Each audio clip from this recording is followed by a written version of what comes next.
अस्सलाम वालेकुम। अच्छा भी आज का जो टॉपिक है बड़ा आसान और सिंपल सा टॉपिक है जिसका नाम ब्लड प्रेशर है। ब्लड प्रेशर होता क्या है? बहुत ही सिंपल सा टॉपिक।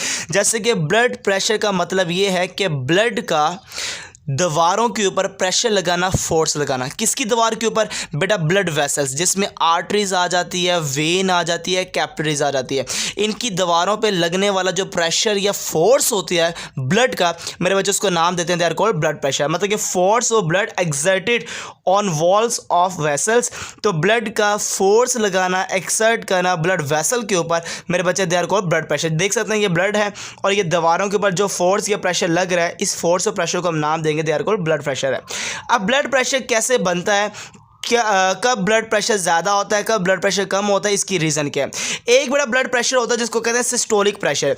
ये वो प्रेशर है जब वेंट्रिकल सिस्टम या वेंट्रिकल सिस्टोल होता है, जब वेंट्रिकल के सिकुड़ने के वक्त मेरे बच्चे जो प्रेशर जनरेट होता है they are called systolic pressure है।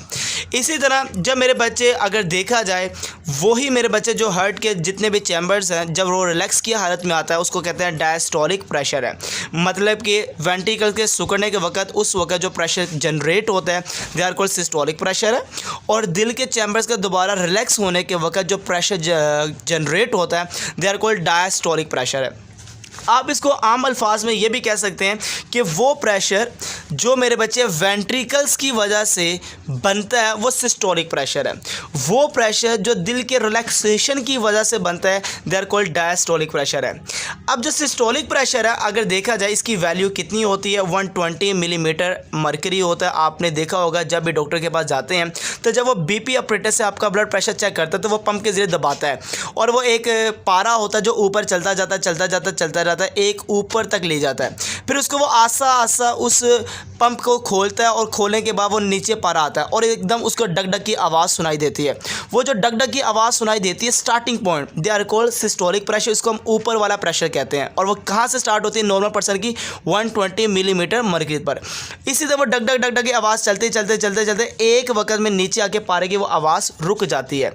उस वक्त हम उसको नाम देते हैं they are called diastolic pressure है। और जहाँ पे वो रुकती है उसको कहते हैं वो नीचे वाला प्रेशर है। और वो कहाँ पे नॉर्मल पर्सन की रुकती है? 75 से लेकर 85 मिलीमीटर मर्करी तक।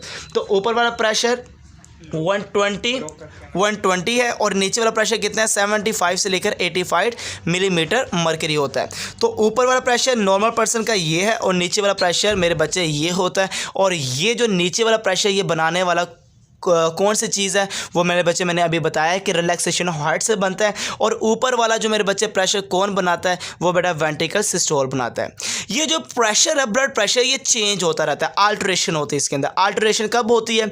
ये मेरे बच्चे उस वक्त चेंज होता है, आपको पता है इसके अंदर चेंजेस आती है फ्रिक्शन की वजह से कि डिक्लाइन इन प्रेशर उस वक्त कम होता है जब फ्रिक्शन बढ़ जाती है। और इवन अगर आप रेट ऑफ ब्लड फ्लो देखते हैं तो सबसे कम जो आपको ब्लड का फ्लो नज़र आता है वो कैपिलरीज के अंदर है। हाँ, सबसे ज़्यादा जो ब्लड प्रेशर होता है वो मेरे बच्चे अरोटा के अंदर होता है, आर्टरीज के अंदर होता है। अरोटा में सबसे मैक्सिमम होता है, तो सबसे मैक्सिमम आर्टरीज के अंदर, फिर सबसे कम कैपिलरीज के अंदर। हाँ, फिर दोबारा इंक्रीज होना शुरू हो जाता है वेन के अंदर। अब वेन के अंदर कैसे इंक्रीज होता है? बड़ा action of semi lunar valve, इसके वेन के अंदर वाल्व होते हैं उसकी वजह से, और दूसरे वजह इसके इर्द गिर्द सराउंडिंग मसल्स होते हैं उन मसल की वजह से। तो मसल की वजह से और सेमी ल्यूनर वाल्व की वजह से मेरे बच्चे अगेन वेन के अंदर इंक्रीज हो जाता है प्रेशर। ये कुछ मैंने ग्राफ बनाया हुआ बड़ा सिंपल सा जो कि आपके सामने है। ये मैंने प्रेशर मैंने शो किया हुआ 0, 20, 40, 60, 80, 100 और 120। ये एक मैंने लाइन लगा दी है जो कि आपने यहाँ पे देख लिया कि ये एक लाइन लगी हुई है।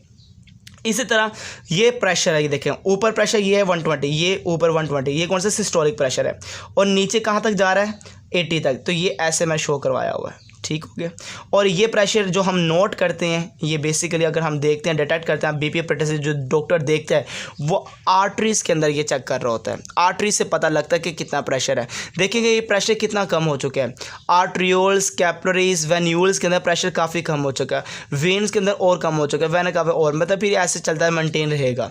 मगर सबसे ज़्यादा जो प्रेशर होता है वो मैंने आपको बताया आर्टरीज के अंदर। तो जो हम चेक करते हैं डॉक्टर लोग जो ब्लड प्रेशर को चेक करते हैं वो आर्टरीज के ज़रिए से चेक करते हैं, जो कि आपके बाजू के ऊपर लगाया जाता है कल्फ, और उसके सिरे पंप से वो पारे को ऊपर नीचे लेके जाते हैं। तो वो पारा जहाँ से स्टार्ट करता है, डग डग की आवाज़ सुनाई देती है, वो सिस्टोलिक होते हैं। और डग डग डग डग करते करते करते करते करते वो पारा नीचे आता है, और जहाँ वो डग डग की आवाज़ रुक जाती है, वो मेरे बच्चे जो पॉइंट होता है वो डायसिस्टोलिक प्रेशर होता है। किसी का 80 से नीचे आ जाता है, हम कहते हैं आपका ब्लड प्रेशर बहुत कम है, और किसी का सिस्टोलिक प्रेशर बहुत ऊपर चला जाता है, 140 से डग डग की आवाज़ सुनाई देती है, हम कहते हैं इसका ब्लड प्रेशर काफ़ी ज़्यादा है। नॉर्मल का 120 से स्टार्ट होता है और 80 पे जाके वो डग डग की आवाज़ रुक जाती है, हम कहते हैं आपका जो ब्लड प्रेशर वो नॉर्मल है। तो ये है मेरे बच्चे टॉपिक जिसका नाम ब्लड प्रेशर है, आसान और सिंपल सा टॉपिक था। ओके बेटा, अल्लाह हाफिज़।